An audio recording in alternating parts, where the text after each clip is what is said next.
voilà, je pourrais être très mécontente parce que de toute façon, vous ne me suivez pas sur le net, mais bon, vous ne croyez pas au second Messie, vous ne pensez pas qu'il doit avoir une forme incarnée et même qu'il doit revenir à la fin des temps, juste à la dernière heure, parce que je ne sais pas si vous avez bien compris cette situation globale, qu'effectivement, à cause de la corruption qui s'est toujours plus étendue, nous sommes arrivés à un point de non-retour et que nous sommes bien à notre fin.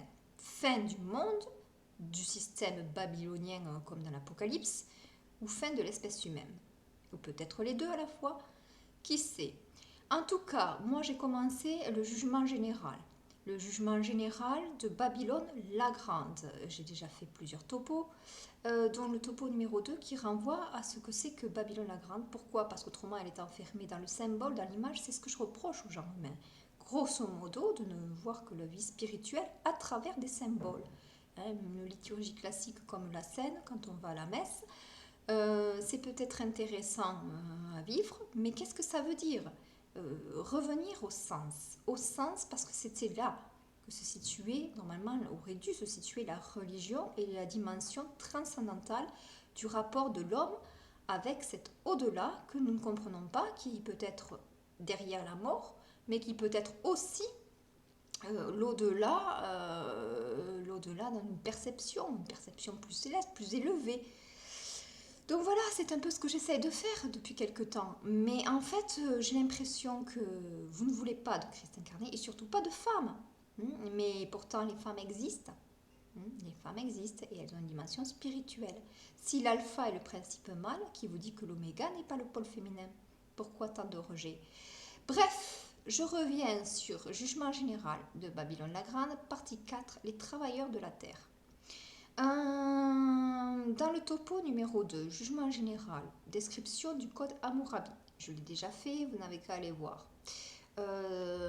Ensuite, donc, la question du topo numéro 3, portée sur le code de vie conjugal ou familial. C'est-il ou non étendu à travers l'espace et le temps? Et là, j'avais répliqué par oui. Notamment en se référant au code digeste romain, qui est un prolongement du code d'Hammurabi. Hammurabi, pourquoi? Parce que c'est un roi de Babylone, deuxième millénaire avant Jésus-Christ, dont on a retrouvé la stèle à partir du début du XXe siècle, et qui nous renseigne bel et bien, clair et net, au-delà du symbole donc, de ce que c'était que la cité babylonienne.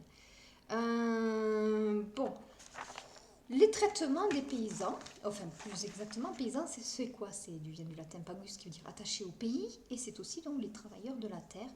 C'est aussi les esclaves présentés dans le code Hammurabi, ceux qui doivent travailler la terre au nom du maître, car c'est ça les bases de l'esclavage. Donc la question que l'on peut se poser, c'est que dans l'Apocalypse de Saint Jean, on dit que Babylone la Grande a fait la conquête spatiale de la terre et de la mer. Est-ce que ça se vérifie? Est-ce qu'on peut le vérifier aujourd'hui à travers notre histoire? Donc, déjà comprendre un premier point, c'est le système féodal. Le système féodal, il y a eu plusieurs ouvrages qui ont écrit dessus. Et pour moi qui a été à l'école, par exemple, on me disait que c'était l'époque médiévale qui couvre 1000 ans, de 500 à 1500 à peu près, chez les Européens. Alors en fait, on a tout faux, parce que les découvertes dernières en archéologie démontrent par exemple que le mot ilkum dans le code Hammurabi est déjà employé et il était associé à une tenure foncière ou alors à un fief.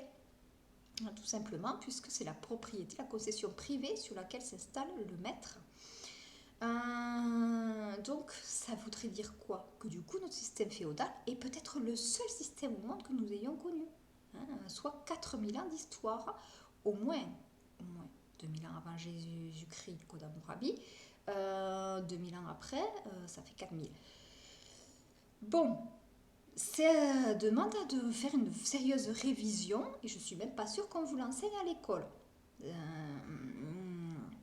Alors, le fief, pourquoi le fief est si important? Parce que c'est une concession privée, mais c'est aussi le socle de base de la société. Elle fonde la richesse, la distinction sociale, elle est le premier moteur des guerres et elle la promotion sociale. C'est le point de départ d'une toute une organisation qu'on appelait le système tripartite par exemple Georges Dumézil. Entre ceux qui exploitent le fief, qui sont les travailleurs de la terre, on les a regroupés grosso modo dans la classe du tiers-état. Chez les hindouistes, bon, c'est un petit peu plus compliqué. Il y a les Shudras, les Vaishyas, les Dalits. Mais bon, grosso modo, c'est un ensemble, vous voyez, d'individus qui représentent énormément, près de 80% de la population. Face à eux, les guerriers, les guerriers étaient ceux qui possédaient la terre parce qu'ils la prenaient par la force en utilisant les armes. Et ils avaient le pouvoir concentré, le pouvoir législatif, exécutif, judiciaire, et c'est eux aussi, à la base, qui distribuaient le fief. Notamment la classe du clergé s'installait en recevant des mains même du roi ou de leur seigneur, ou de l'empereur, un fief. Ça veut dire un asservissement d'une façon ou d'une autre du clergé qui rendait un culte. D'ailleurs, chez les Aryens, Indra est un des grands dieux et il sans cesse y réclamait de réussir, de gagner à la guerre face à des ennemis, et il lui demandait la victoire militaire puisqu'il était supposé être le plus puissant et le plus fort. Donc on voit tout ce culte qui s'organise comme ça autour du grand dieu de la guerre. Et d'ailleurs, d'une façon ou d'une autre, la noblesse, elle devait réclamer de la part du clergé une certaine obéissance qu'ils ont eux-mêmes transférée ou transmis auprès du peuple. Bref, j'essaie de vous montrer un petit peu grosso modo ce que c'est que notre monde. Et dans tout cela, c'est à se poser la question, mais où est le Christ, par exemple? Mais ça, j'imagine que surtout à l'heure d'aujourd'hui, avec tout ce qui se passe, vous pouvez vous le poser et vous le demander sérieusement. Ce que je veux dire par là, c'est que je vais essayer de voir si le Code Hammurabi s'est étendu dans l'espace, dans le temps. Alors, pour sortir du symbole ou de l'image, que peut-on dire? Déjà que l'iniquité sociale est très forte, du fait que le tiers-état ne disposait de rien, pratiquement pas, alors que la noblesse et le clergé avaient droit à tous les privilèges. L'iniquité se fonde dans un rapport d'inégalité. Plus l'inégalité est grande, plus on peut dire d'un système qu'il est injuste. Il semble qu'à travers le temps, on n'ait pas cherché à combler cet écart. Pas plus que ça, il n'y a qu'à partir du XXe siècle, qu'en cause des révoltes, des révolutions, 19e, 20e siècle, où on réforme plus en profondeur la société. Mais c'est pas dit, puisque en Afrique, on a vu quand même beaucoup de dictateurs tout au long du XXe siècle, Première, Seconde Guerre mondiale, énormément de dictateurs prendre le pouvoir, et quand ils gouvernent, c'est toujours 30, 20. Ils restent très guerriers dans l'âme. Ce qui veut dire, grosso modo, que nous sommes en train de tourner quoi? Certains se représentent le temps comme une horloge, un cercle, mais on tourne tout le temps dans le même sens. Alors, disparition progressive de la paysannerie. C'est un petit point que je voudrais voir par rapport au Moyen-Âge. Dès la fin du IXe siècle, on a une vague de défrichement. Les paysans participent à des travaux de terrassement. Croyez-vous qu'ils sont remerciés pour leurs grands travaux? Ils ont obtenu quand même la possibilité d'avoir les terres, de défricher leurs manses qu'ils ont tenues en alleu. En alleu, c'est un terme pour dire un statut de la terre qui est la paysannerie libre. Or, on note que dès le XIIIe siècle, cette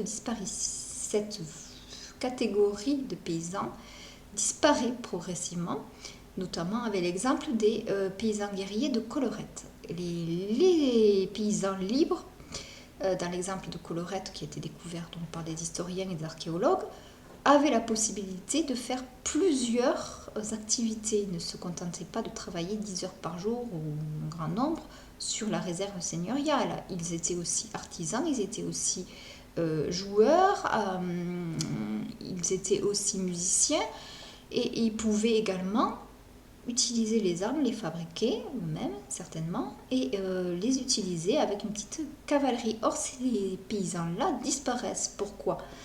Parce que à partir du Xe siècle, on voit un essor des châteaux. On passe des châteaux de terre à châteaux de pierre.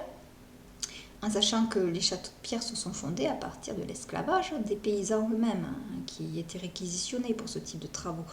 Et le Seigneur voyant son pouvoir se renforcer, en a profité, enfin en quelque sorte, dans la logique spirituelle, il a banni de plus en plus les paysans libres. Deuxième vague de paysans dites de colonisation s'installe sur les terres seigneuriales et elle va remplacer, parce qu'ils arrivent en masse, ces paysans sont plus obéissants, plus serviles, et ça leur permet à eux de consolider le pouvoir. Ils virent la première vague pour la seule raison que la première vague, elle devait être plus revendicative, elle devait être plus indépendante, elle devait bien plus contester leur pouvoir. Le servage. Le servage, c'est une forme d'esclavage particulière parce qu'elle est maintenue par le droit de même morte et le droit de fort mariage. Alors c'est quoi le droit de même morte? Ça veut dire que le serf est privé de toute forme de legs et de biens, qui reste enfermé dans sa condition. Il n'a pas le droit de posséder.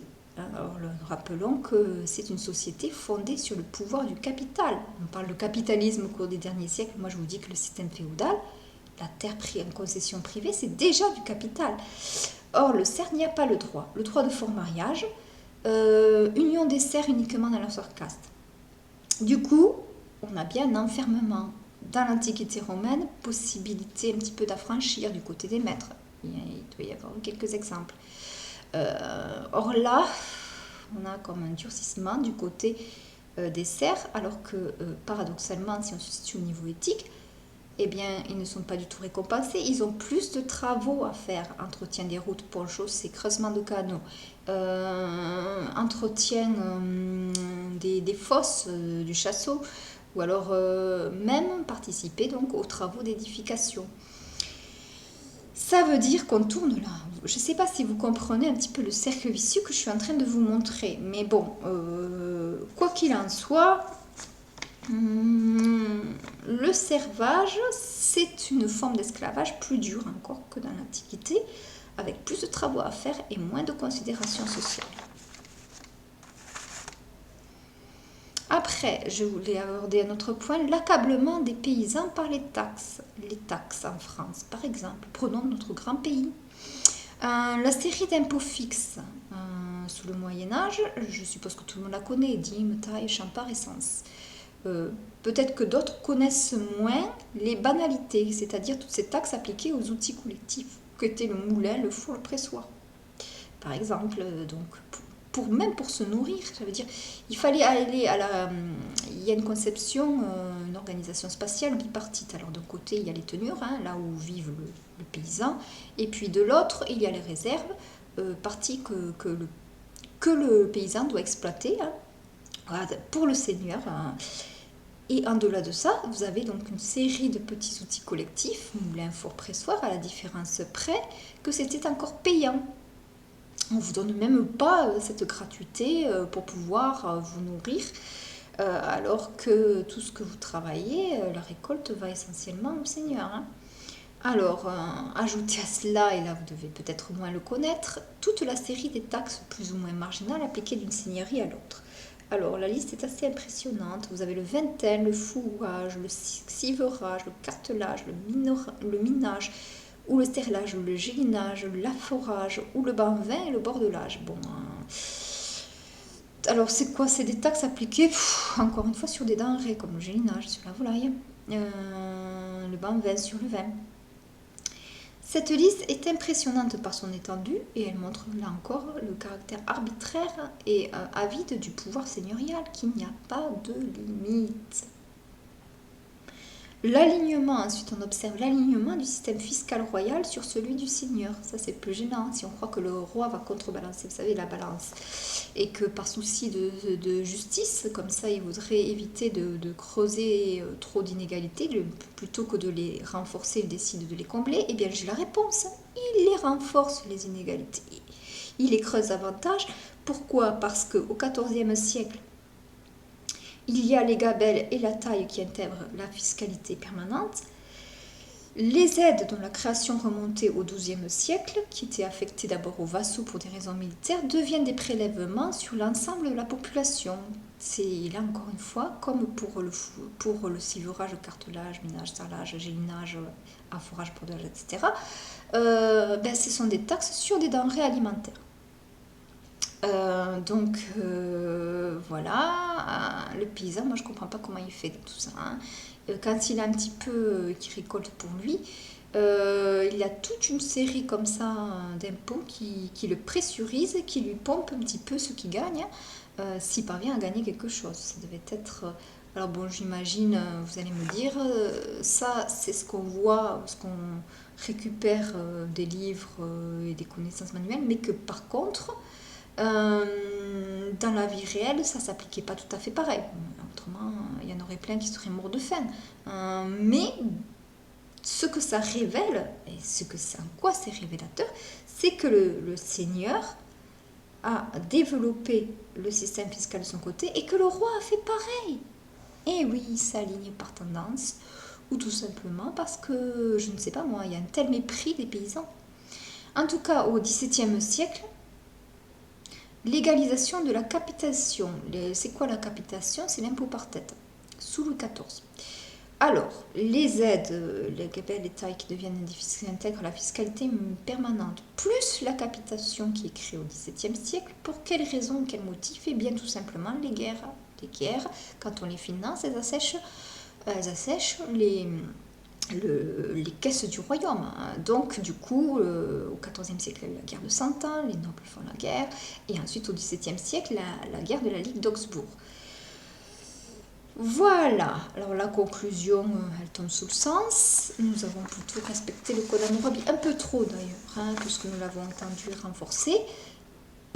Par contre, vous me direz, c'est qu'en Europe, bon, eh bien, rappelez-vous que l'esclavage a fait son extension spatiale avec la traite négrière, parce qu'il y a, tous les peuples sont concernés, mais l'Afrique a été mise à très lourde contribution. C'est un foyer de l'esclavage ou un grenier, alors que l'Europe est le grenier à blé. Eh bien, nous avions besoin de main-d'œuvre, alors on va l'épuiser. D'abord, vous avez la guerre, de toute façon, la traite négrière est intra-utérine au départ, hein. Les tribus se livraient à des guerres et puis capturées, et ensuite ces esclaves étaient replacés au sein de la tribu gagnante, victorieuse. Mais à partir du 7e siècle s'organise ce qu'on appelle la traite négrière, qui se caractérise par un réseau logistique. Donc le réseau logistique il comprend une hiérarchie avec d'un côté à la base, alors vous avez des guerriers chasseurs qui vont capturer les esclaves, vous avez des vigiles qui les est quelque part dans les forts geôliers qui sont là pour les garder, conçus comme des marchandises. Ces hommes étaient replacés dans des forts, dans les forts des comptoirs en particulier. Vous avez aussi des armateurs et des marins qui s'occupent de construire les bateaux dans des compagnies maritimes et ensuite qui forment le personnel qui est dans la navigation pour transporter ces esclaves. Et puis après sur place vous avez des marchands qui prennent, qui achètent les esclaves sur les ports, qui ensuite les acheminent parfois jusqu'aux places, qui les revendent, et puis enfin vous avez les maîtres et tout leur personnel d'encadrement, d'intendance, qui dirigent les plantations et veillent au travail des esclaves. Donc vous imaginez un peu tout ce bon grand monde qui travaille.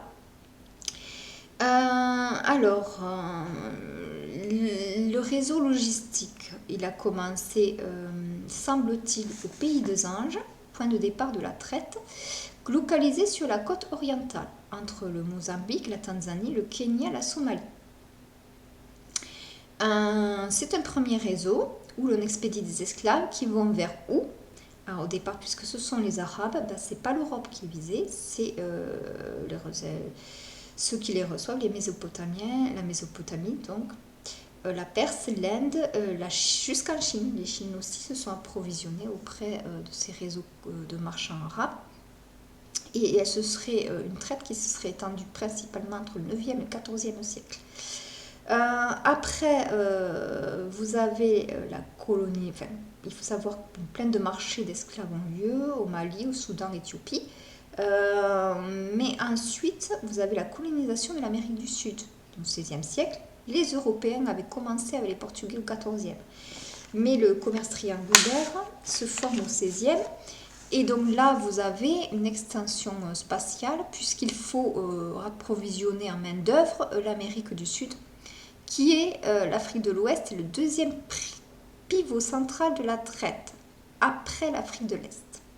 Alors, ça veut dire quoi? Ça veut dire que se fondent plusieurs comptoirs à Sao Tomé, Royaume du Congo et Lumina, principalement, et que de là étant, on a des comptoirs européens qui vont acheminer les esclaves vers le Brésil, le Mexique, enfin tout. Donc vous connaissez l'Empire aztèque et Inca qui ont été renversés par les Portugais, les Espagnols. Bon. Donc entre le XVIe et XVIIe siècle, c'est l'essor du commerce triangulaire. De là étant, il faut savoir que le trafic s'étend. Les Anglais, Français, Hollandais entrent aussi dans cette sorte de danse diabolique. Mais en tout cas, on est en 1621, on a la fondation de la Compagnie néerlandaise des Indes, l'une des plus grandes compagnies maritimes, sollicitée pour le frais des esclaves. L'État passe des commandes. Un premier contrat signé en 1518 par Charles Quint. Et ensuite, on a les banques qui finançaient ce frais. Donc l'extension se poursuit. Donc on a vu les Arabes, 7e, 14e, enfin, principalement le 9e, 14e siècle. On a vu l'essor de la colonisation, les Européennes, 16e, 17e siècle. Et puis après, il y a les îles. Les îles, donc Caraïbes, Bermudes, Barbade, Antilles, tous ces archipels qui sont sous la tutelle des Anglais, des Hollandais, des Français. Pour la France, par exemple, Saint-Domingue devient la perle des Antilles, avec la traîne négrière qui aurait soutenu quand même 2/3 du commerce extérieur pour la France. Donc très important marché qui rapporte. Et on va loin, on va jusque l'Australie, enfin la Nouvelle-Zélande. Et c'est rapide, c'est ça le truc, c'est qu'on ne se rend pas compte. Un commence par émulation, par compétition, d'autres rentrent dans la danse. Je crois qu'ils ne discutent pas vraiment entre eux de la dimension éthique de cette traite. La parole, elle est toujours repoussée, refoulée. Je rappelle quand même le prix est parole de vie. Et là, on est un petit peu embêté parce que ça se forme, ça se construit. Et ils parlent commerce, ils parlent sans doute un langage technicien quelque part sur des hommes considérés comme des marchandises. Mais on n'arrive pas à ce que j'appelle à cette partie du cœur humain et de la pensée qui aurait dû être la morale, l'éthique. Donc la conclusion, c'est que Babylone, c'est effectivement super bien développé. Un peu trop d'ailleurs, à mon goût. On parle de 42 millions d'Africains victimes des 3 traites existantes, traite intra-africaine, orientale et transatlantique. C'est une véritable chaîne humaine, il faut comprendre. Ça vous conditionne toute votre vie, du matin jusqu'au soir, quand vous y participez. Donc la réponse à la question, elle est claire. La traite négrière illustre l'essor de l'esclavage dans le monde, et tandis que le tableau général de la paysannerie médiévale, comme je viens de le voir, avec l'accablement des paysans à cause du système de taxes fiscales par les seigneurs et le roi, à cause de la disparition progressive de la paysannerie libre, des paysans haletiers, on voit un renforcement cruel des pratiques. Je pourrais ajouter ce renforcement cruel, ce qui s'est passé aussi pour les Noirs dans les Antilles. Le Code noir a été promulgué sous Louis XIV. Et grosso modo, il n'a fait que poursuivre les règles babyloniennes pour les colonies françaises. Pourquoi? Parce qu'en cas de fuite, par exemple, on peut sanctionner un esclave et lui couper les oreilles et le jarret. Alors, chez les Babyloniens et Sumro-Acadiens, c'était les deux mains. Là, c'est les oreilles et le jarret. Mais enfin, les sanctions sont toujours très dures, très violentes, très cruelles. Ensuite, ça va jusqu'à l'interdiction du rassemblement pour un quelconque motif. Les esclaves n'ont plus le droit de se rassembler noces ou autrement, pour un quelconque motif, noces ou autrement, hein, c'est indiqué comme ça dans le texte, et de jour ou de nuit. Donc impossible pour eux, même après une journée de travail féroce, où vous avez passé tout votre temps dans des labors pénibles et que vous avez sué, que vous avez été frappé, et bien si vous vouliez vous détendre, et bien c'est loupé, vous n'avez pas le droit en faisant de la danse ou en faisant, je sais pas moi, une discussion tout simplement entre personnes, quoique bon, quand on est traumatisé, il est possible qu'on reste bien enfermé. Mais n'empêche que là, on ne vous en donne pas le droit. C'est ça le problème. Et c'est une nouvelle disposition par rapport au code babylonien. C'est-à-dire une nouvelle disposition répressive en plus de la possibilité de sanctions, hein, des options de sanctions qui étaient déjà assez cruelles. Bon, à Saint-Domingue, c'était très dur, et puis les récits de voyageurs, de planteurs, sur les plantations, rapportent parfois qu'ils allaient jusqu'à travailler 10 heures par jour ou 100 heures par semaine. Voilà. Alors, conclusion générale de ce jugement global sur notre monde, c'est que quand même, nous avons franchement un peu trop appliqué les règles babyloniennes. Sans si vous voulez, un manquant d'esprit un petit peu comme ça. L'esprit, il est où? Le monde, la tête en bas, le pentacle inversé, or en fait l'espèce d'étoile avec l'esprit en haut. Mais il n'y a pas dû y avoir tant que ça de conversation sur le sujet qui porte sur les rapports maître-esclave, maître et travailleur à la terre. Ils ont eu lieu, on va dire, à partir de la Révolution. Mais ça, il fallait quand même casser le code de l'Église, hein, briser le principe d'obéissance, la règle d'obéissance qui était préconisée par le clergé, pour arriver un peu plus à ouvrir la voie, hein, sur des questions. C'est vrai que la Révolution française a aboli, par exemple, le système féodal. Hein. Ça, c'est, elle a fait des tentatives, ça c'est sûr. Bon, maintenant, toute une série de révolutions en cours. Par la suite, au 19e, au XXe siècle, on a fait beaucoup de réformes, dont l'abolition de l'esclavage. Il faut savoir que même en Afrique, ils ont obtenu l'émancipation. Mais quand les dernières décennies, quand on voit ce qui s'est produit, bien, on ne peut être que dépité, dégoûté et ressentir l'impression que le commerce mondial n'a jamais été aussi fort. Et avec l'exploitation, alors les esclaves, les noirs n'ont peut-être plus été exploités, mais c'est des animaux, c'est des ressources. D'une façon ou d'une autre, j'ai l'impression que l'esprit du monde est toujours là et qu'on n'a jamais été capable en fait de réinventer notre société spirituellement. Le veut-on vraiment? N'est-on pas habitué à cette tragédie permanente? N'y a-t-il pas des esprits qui font d'autant plus blocage que ça fait déjà trop longtemps qu'ils sont soumis à ce joug et donc c'est soumis à cette façon de fonctionner. Hein. Imaginez, moi je sais pas, quand le mot matrice veut dire terme moule, et là, donc on est plongé dedans et on se forme, et notre esprit, notre cœur, nos pratiques induisent un comportement, une attitude, des pensées, des ressentis. Donc ce serait pour ça qu'on serait à ce point bloqué, je sais pas. Mais en tout cas, le fait est que nous devons bien constater, nous avons suivi Babylone. L'Apocalypse a raison. Extension spatiale, emprise, empire de la Terre sur les mers, dans tous les recoins de l'espace et tous les pays concernés. Et puis bon, la guerre entre les Européens chrétiens et les Arabes musulmans, je ne vais pas rentrer dans les détails, mais ce que je vois, c'est que grosso modo, pour moi, ils ont participé du même modèle de civilisation. Voilà. Alors, je n'ai pas terminé, je verrai pour la prochaine fois. Mais là, c'était sur les travailleurs de la Terre.